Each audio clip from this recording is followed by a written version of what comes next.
విత్తు నుంచి విక్రయం వరకు రైతులకు అన్ని విధాలా అండగా నిలుస్తున్నాయి రైతు భరోసా కేంద్రాలు.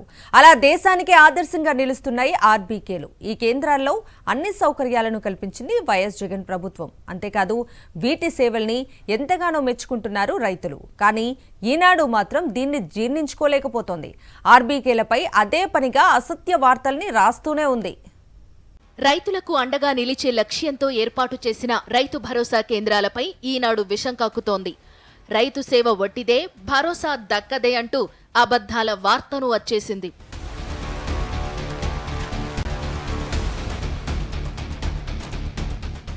ఈనాడు ఆరోపణలు అసలు వాస్తవాలేంటో ఇప్పుడు వివరంగా చూద్దాం. ఆర్బీకేలకు సిబ్బంది కొరత వేధిస్తోందంటూ ఈనాడు రాసేసింది. నిజానికి మొత్తం 10,778 ఆర్బీకేల్లో 14,323 మంది సిబ్బందితో పాటు 1,573 మంది ఎంపీఈఓలు సేవలందిస్తున్నారు. ప్రతి ఆర్బీకేకు గ్రామ వాలంటీర్తో పాటు బ్యాంకింగ్ కరస్పాండెంట్ను అనుసంధానం చేశారు. సిబ్బంది కొరతను అధిగమించేందుకు రేషనలైజేషన్ చేస్తున్నారు కూడా. పశు సంవర్ధక శాఖ పరిధిలో రేషనలైజేషన్ ప్రక్రియ పూర్తయింది. 1,896 మంది అవసరమని గుర్తించి ఆ పోస్టుల భర్తీ చేపట్టారు. ఈ మధ్యనే ఫలితాలు విడుదల చేయగా ఎంపికైన వారికి అపాయింట్మెంట్లు ఇస్తున్నారు. నెలకు 12,000 వేతనంతో తాత్కాలిక సిబ్బంది ఎంపీఈఓని 2 దఫాలుగా నియమించి శాశ్వత ఉద్యోగాలు ఇచ్చారు. ఇక టార్గెట్ల పేరుతో సిబ్బందిపై ఒత్తిళ్లు పెంచారన్న ఆరోపణల్లోనూ ఎలాంటి నిజం లేదు.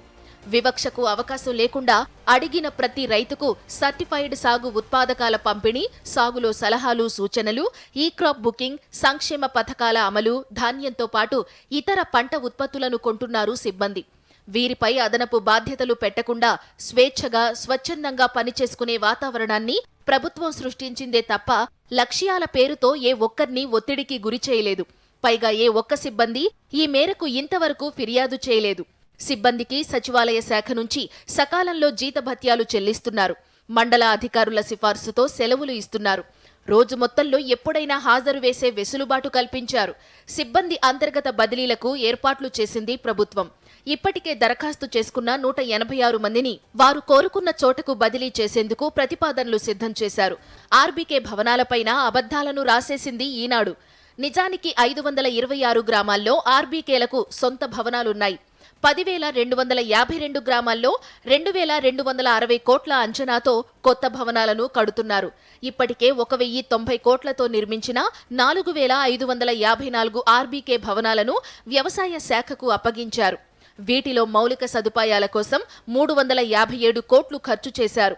మిగిలిన వాటిని మార్చిలోగా పూర్తి చేయాలని లక్ష్యంగా పెట్టుకున్నారు. సాగు ఉత్పాదకాల బుకింగ్తో పాటు ఎప్పటికప్పుడు వాతావరణ, మార్కెట్ సమాచారం తెలుసుకునేందుకు వీలుగా 9,484 ఆర్బీకేల్లో కియోస్క్లను, వాటి పనితీరు పర్యవేక్షణకు ప్రత్యేక డాష్ బోర్డును ఏర్పాటు చేశారు.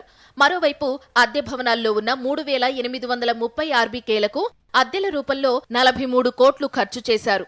వచ్చే మార్చి వరకు అద్దెల సర్దుబాటు చేసేందుకు మరో 32.98 కోట్లు విడుదల చేశారు. ఇప్పటికే 22.98 కోట్లు భవన యజమానుల ఖాతాలకు జమ చేశారు. మిగిలిన మొత్తం చెల్లించేందుకు ఏర్పాట్లు చేశారు. పెండింగ్లో ఉన్న విద్యుత్ బిల్లుల కోసం 12 కోట్లు విడుదల చేశారు. వచ్చే మార్చి వరకు బిల్లుల చెల్లింపునకు అవసరమయ్యే బడ్జెట్ను నేరుగా విద్యుత్ శాఖకే కేటాయించేలా ఉత్తర్వులిచ్చారు.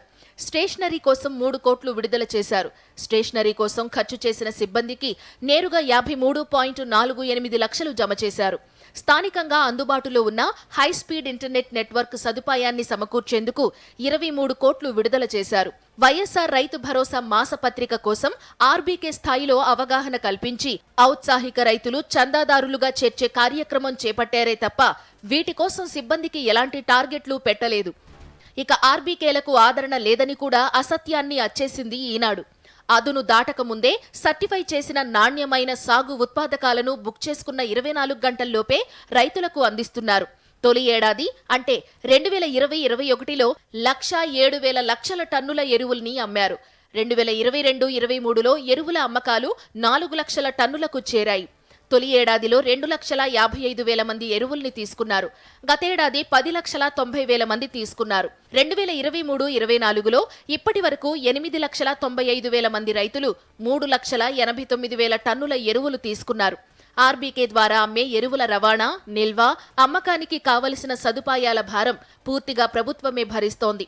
ఇక 2020-22 మధ్య 151,000 మందికి 14 కోట్ల విలువైన 136,000 లీటర్ల పురుగు మందులను పంపిణీ చేశారు.